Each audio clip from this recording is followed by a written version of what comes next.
Hello, everybody. This is Andrew for Game Zone, and today we are with Karl Roelofs, the design director at Zojoy, and we're going to be talking a little about Shadowgate. How you doing today? Doing great, doing great. Thanks for having me. Hey, pleasure. So, in your words, what exactly is Shadowgate? Well, Shadowgate is a graphical adventure, um, based in a fantasy world, and it has wonderful interactions where you can interact with just about every object that you run across. It is a room-based game where you go from room to room. And we show a view of the room, and you interact with that. So, in a nutshell, that's kind of what it is. Okay, where did the original idea for Shadowgate stem from? The original idea uh, came from Dave and myself. So Dave Marsh works here with me. I've known him most of my life, actually, since the 80s. We went to high school together and have remained friends ever since. But Shadowgate is a fantasy game that we did to work with the McVenture games that Icon Simulation pioneered back in the mid 80s. So it started with Deja Vu and Uninvited. And I mentioned those because those were the first couple games. Those were one of the first graphical adventures. Up until that point, most games were text-based, where you type, I go north, Hmm. I look on the ground, what do I see? And then you get a text string that tells you what. So it's all, it was not visual at all. You had to use your imagination.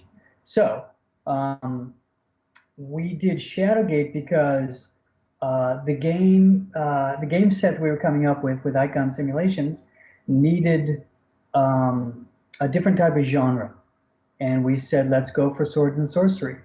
So Dave and I have a love of that genre, and we just started kind of designing from the ground up.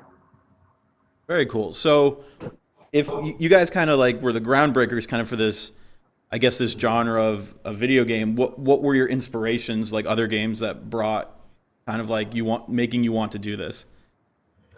Well, since the graphical adventures, there weren't many at all like that around. We didn't have any direct competition, but I would have to say Zork, Beyond Zork specifically at the time, that had come out within a couple years of Shadowgate.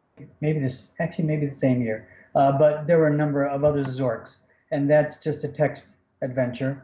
The arcades had a big influence on us. Lair in the arcade back in the early 80s. That was pretty cool. There was a game called Dark Castle on the Mac, and that was kind of a third-person game where you had a character running around you, and you kind of manipulated him and did fun stuff with him on the Mac. So there was also a Dungeon Master on the Atari ST. So I mean, those were kind of some of the games around, and we were sort of playing and interested in, and did a lot to influence us. But there was also Dave and I were very interested in reading fantasy or novels. Lord of the Rings, back then wasn't as Hmm. popular as it is now, but that was an influence. Tolkien's books, a number of other books were just starting to come out. I specifically remember the Elfstones of Shannara, the Sword of Shannara, I think, and that was by um, Terry Brooks, I think it was. So there was a lot of fantasy reading that we kind of got inspiration from. Was there ever any like tabletop inspiration, or was like Shadowrun ever like a D&D campaign or anything like that? I'm sorry, Shadowgate. My bad. No, that's all right. No, there wasn't any tabletop games. Dave and I Dave had more dealings with Dungeons and Dragons than I did, but we were familiar with that, Mhm. and that was all kind of cool back then. That also helped us with creating Shadowgate, but there was never anything to do a tabletop game, you know. So Okay. And the original was the original Shadowgate was over 25 years ago from now, right?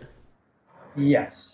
Did you ever think, like, when you were first working on that, you'd be at this point where you're making a more, basically making the game you wanted to really make back then? No, this is it's been a long strange trip as the song goes. We did Shadow, and then I think Deja Vu 2 came out after that, and we constantly developed new games and new ideas for Shadowgate while we were working at Icon. But for various reasons, they never saw the light of day. So that was disappointing, but just kind of let it go and move on. And as I said, Dave and I have been friends forever, and we would constantly talk about what would you like to do with your life, and we didn't really quite know. You kind of say, well, I kind of want to do this, kind of want to do that. It wasn't until years back that we really had a serious conversation about it and said, you know what? Given the chance, I would love to do Shadowgate games for the rest of my life. Do games on this world that we created, and just continue to tell the story that we started, back in the 80s. To be totally honest, we didn't really quite know what we were doing, when we created this game. So the years have been kind enough to us so that we can um, just get experience and gain the tools to be able to tell stories better through all the projects and games that we've worked on since then. So didn't really see us getting to this point, but very happy that we're here. And it's just been a lot of string of wonderful coincidences, luck, blessings that really just kind of got us here. How was I mean, in November, it was November 25th, your Kickstarter was successfully funded, correct? Correct. How was the experience using Kickstarter? Was it like nerve wracking or? Oh my God, you would not believe. Yeah, I mean, the sleepless nights were Hmm. just constant for, I want to say, did we do the 45 days? I don't think we did 45 days, did we? So I don't even remember, some Hmm. of it I almost kind of blank out because it's, good memories, but also scary times.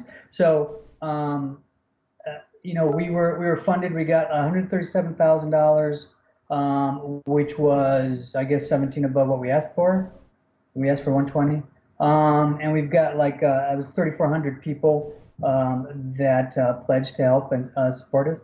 So, really the gist of it is we didn't expect to be successful.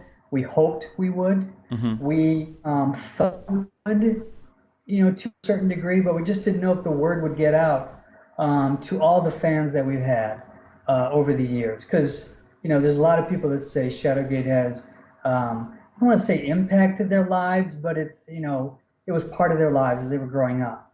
Whether they played the game on the NES, the Game Boy, the original games on Macintosh, or any of the other countless systems we ported the game on. So, knew we had people that would like the game. If you just do a search on Shadowgate stuff, it's just amazing how many different videos and honor stuff that is written about us and music that's made and stuff. So we knew we have something. It's just a matter of if the message could get out there and the people that supported us over the years would be able to get on a Kickstarter. So yeah, cracking, I remember Thanksgiving weekend when or just before Thanksgiving weekend, or no, it was actually that Wednesday. Sorry. I think we just hit our goal. So we knew, Hmm. we're going to get the money. Excellent. And that was such a relief, but it was also a scary thing too, because it's like, now we really have to do this game.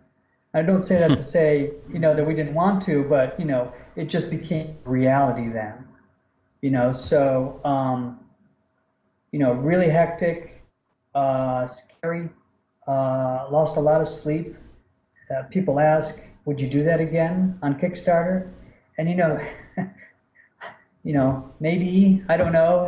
I don't know if I'd wish that on anybody else, it's very stressful. All right. I mean, my first exposure, kind of to back up your story, I played it on the NES originally, behind my brother's back, but that was just my first exposure. I loved it back then too. Yeah. Will fans of the new Shadowgate feel similarities to the old one? Will it be several like things they'll be familiar with? Oh, absolutely. So, we talked about what we really wanted to do with the game. Um, because so we're reintroducing Shadowgate. Do a direct port, which we've done, 10 times before in the past across so many different platforms. Would we do a whole new game and just call it Shadowgate?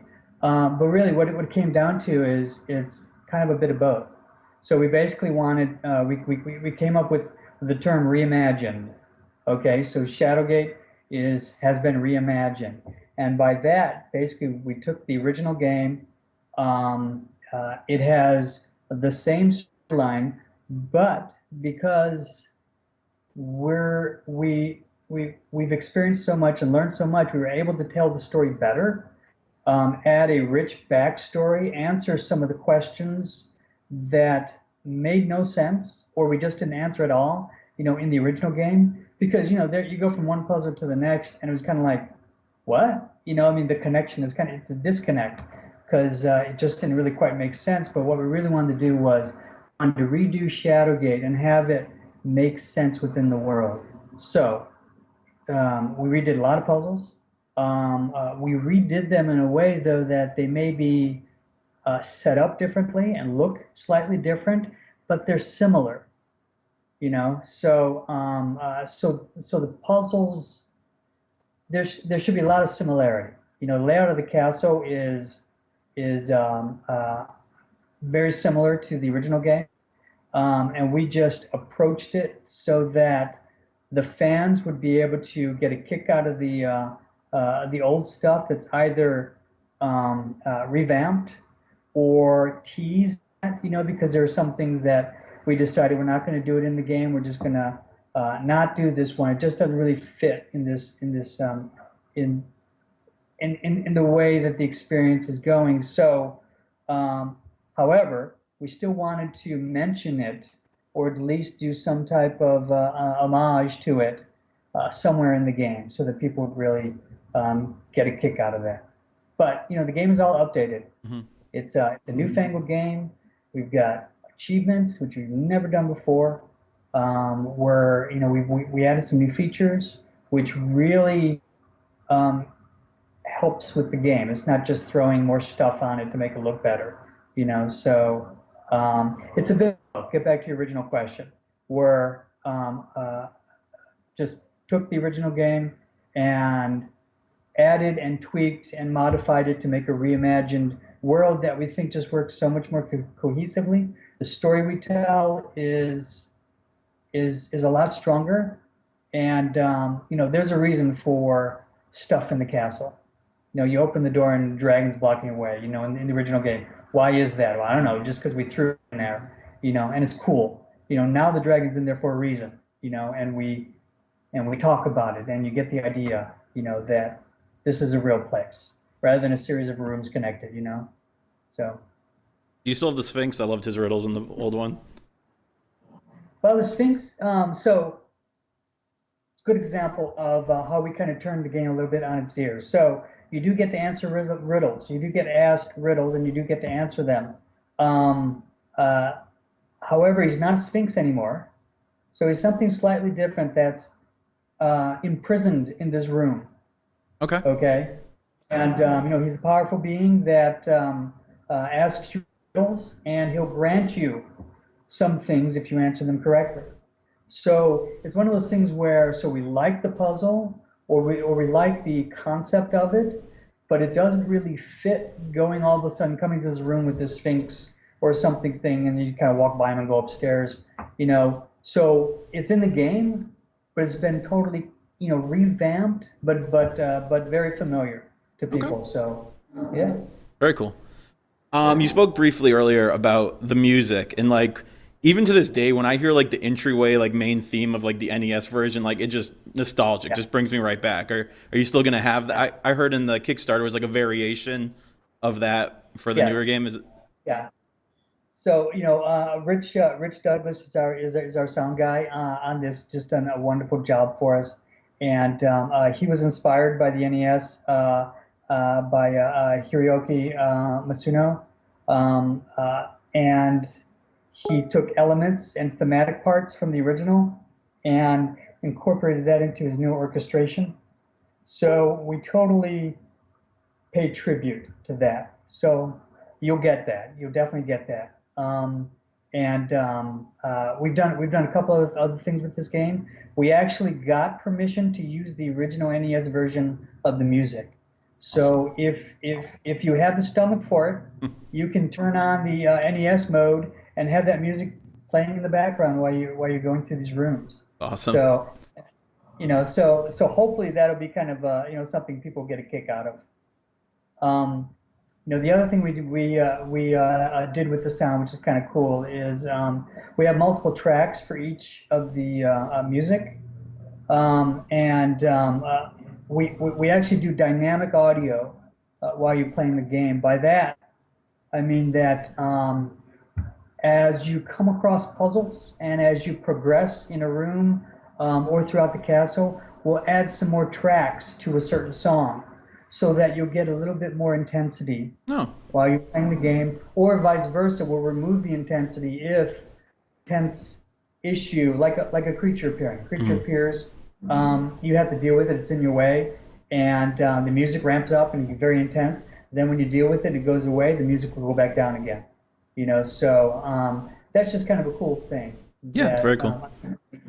really enhances the play of the game. So And also on the nostalgic train, like whenever I just always think of that death screen where it's like a sad thing that your adventure ended here. Like for me in like yes, Nintendo memories, that's like up there with like Princess in Another Castle or like What a Horrible Night for a Curse or whatever. Does right. that message still exist in the new one?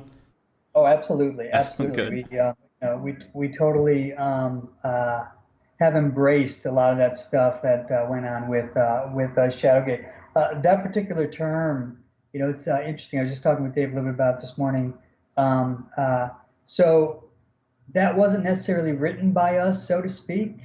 Hmm. That was so, you know, back in the day, we got Chemco contacted us, and they wanted to do a game, and they wanted to do it on the NES, and we just said you can't do it. There's no way to do this game on the NES.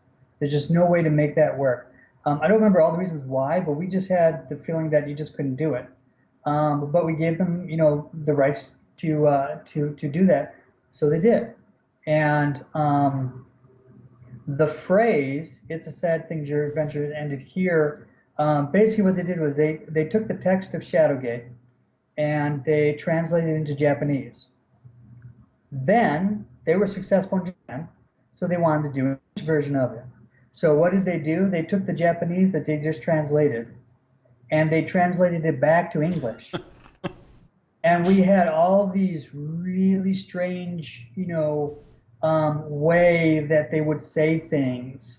And one of them, you know, it's definitely not word for word because, you know, our agreement was that we're going to go and redo the text when it comes back as English. And I believe that it's a sad thing your adventures have ended here was just probably a lot more long-winded, Hmm. you know, and we probably just tightened it up a bit. But, you know, some of the phrases that we got when they did those translations and sent it back to us, we were just going, what? You got to be kidding me. You know, there's a funny story, which I'll tell you this, that, so they did Deja Vu and Uninvited as well. When Deja Vu came back to us after it was translated to Japanese and then from Japanese back to English, um, there's a number of text responses for when you do something that doesn't make any sense or we don't allow you to or it doesn't work, right? And one of the terms that came back from the Japanese was, "Oh no, you pulled a boner." Oh no. And we were just like, what? And here's the ironic thing about it. So I remember playing the game, and the first time I came across that phrase was when I tried to operate myself on the toilet in Deja Vu. Oh no. Yeah, and I was just like, oh, we got to change that one, don't we? So, Yeah. it's just kind of, yeah. Do you even remember what the original message was? The death message? No, we kind of we kind of went back a little bit and tried to kind of recreate it, but I don't know the specific message.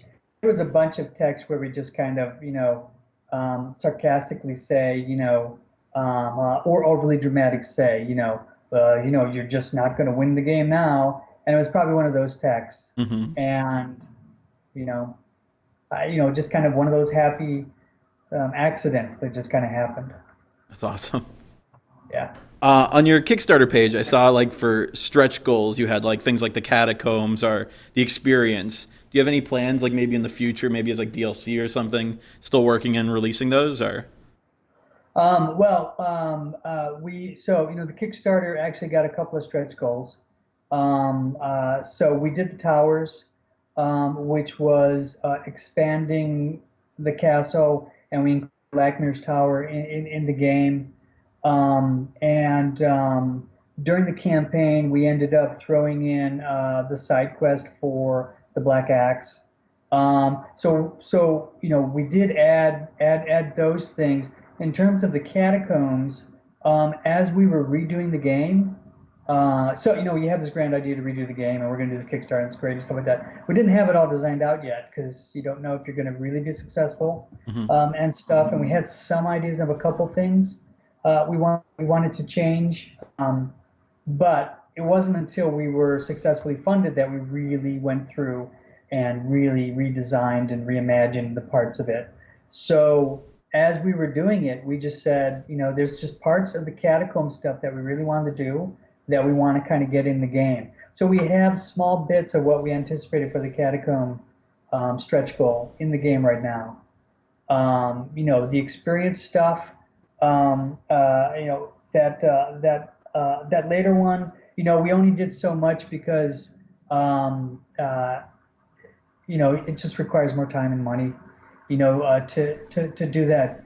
But our plan is to have DLC for later games. Shadowgate will not have DLC. It's just not set up that way. We want to reestablish the franchise and get the first game out because we want to do more. And a lot of our conversations is how can we add more to the game once it's out. And adding quests and stuff like that once you defeat the game is a relatively straightforward thing to do from a design standpoint, I think. We just have to support it in our code. We just don't really have the time, to do that for the first game. But stay tuned. Hopefully, we'll be able to get to do that for upcoming things. Awesome. And on a similar note, do you have any? I saw you were Steam greenlit, but do you have any plans for like other platforms, like any console or mobile or anything for the new Shadowgate? Well, we're concentrated upon the four that we've pledged to, which is the Mac, the Windows version, iPad, and Android tablets. We are totally open to doing it to any platform that makes sense for us. The Xbox, PlayStation, would be reasonable to do.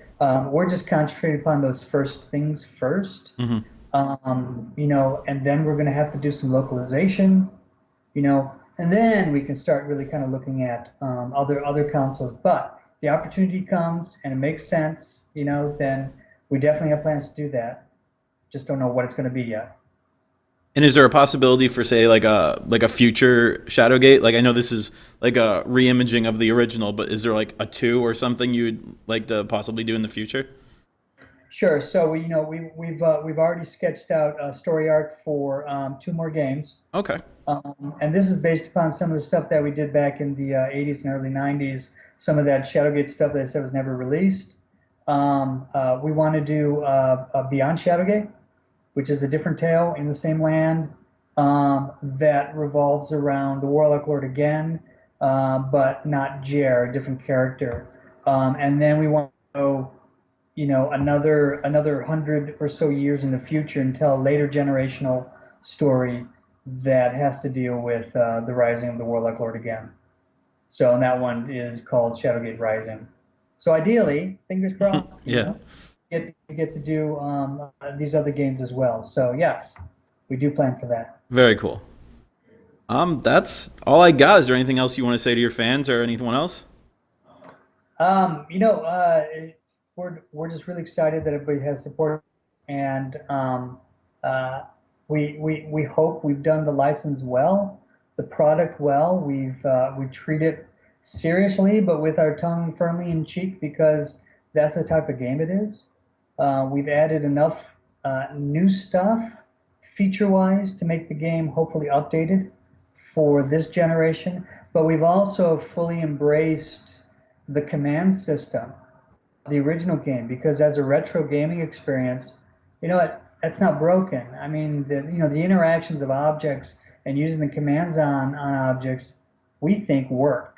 So we just hope that everybody who decides to get the game just enjoys it because we've had a blast making it. We just want to keep on going and make some more. So thank you to everybody who's been supporting us, cheering for us, and just helping us on the road. Awesome. Very awesome. Well, best of luck with it all. All right, thank you. Thank you. Take care.